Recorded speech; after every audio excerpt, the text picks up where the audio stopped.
Dans un conte Zahawa, Dieu dit à la mer qui le supplie de faire tomber la pluie que les femmes dansent au son du tambour et j'enverrai des nuages qui feront tomber la pluie.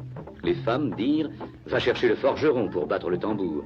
Le forgeron dit « Va chercher le bouc et qu'il vienne se faire égorger pour que de sa peau, je recouvre mon tambour ». Ce tambour du forgeron se nomme Egidi.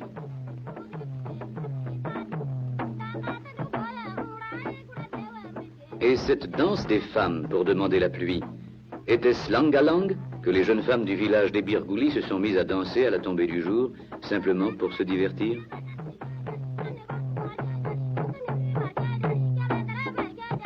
La plupart portent le pagne traditionnel de cotonnade indigo.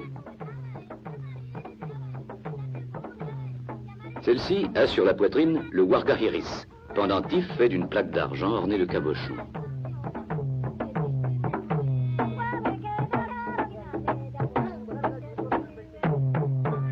Elle danse seule, car la saison des pluies a commencé, les garçons sont avec les troupeaux. Certaines se sont parées d'un lourd collier d'ambre naturel, acquis boule après boule.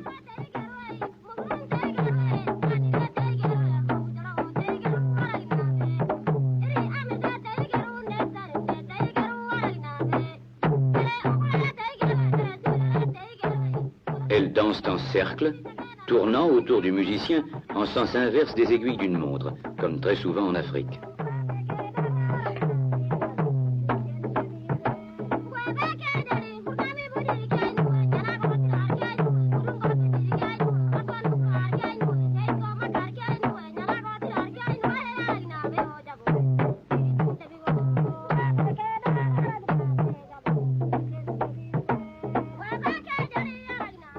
Plusieurs ont posé sur leur tête le mamour, coiffure faite d'un arc de cuivre orné de perles rouges anciennes et de boules d'ambre.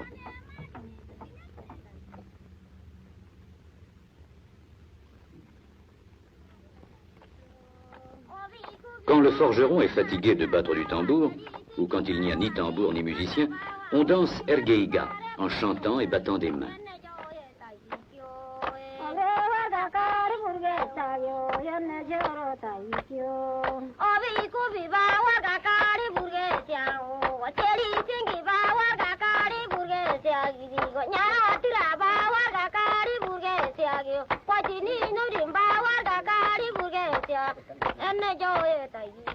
C'est une sorte de concours de saut qui s'exécute généralement à deux, quelquefois à plusieurs. Lorsque les garçons sont là, ils se groupent à quelques pas du demi-cercle des filles. L'un d'eux se détache en courant et désigne du bout du pied la jeune fille qui l'invite à danser.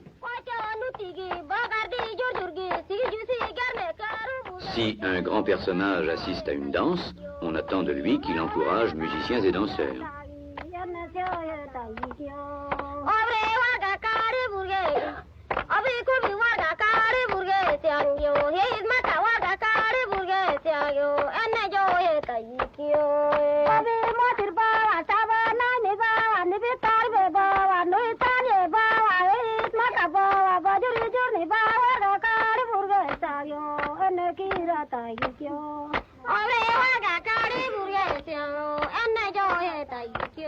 Comme Angalang, Ergeiga est une danse très ancienne. Une des chansons que nous avons entendues disait « La jeune fille qui épouse un vieillard, c'est comme si elle n'était pas née. Dieu lui donnera des ailes pour monter au ciel. »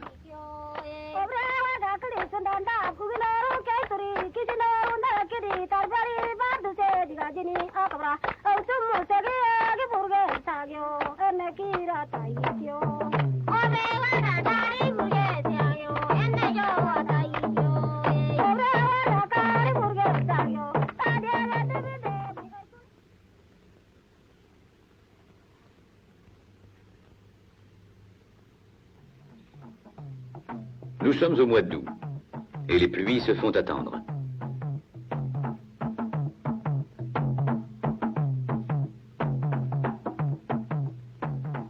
Tout est calme dans le village de Bakaouré et pourtant des forgerons Zahawa s'y sont rassemblés en nombre pour célébrer le mariage de deux de leurs enfants.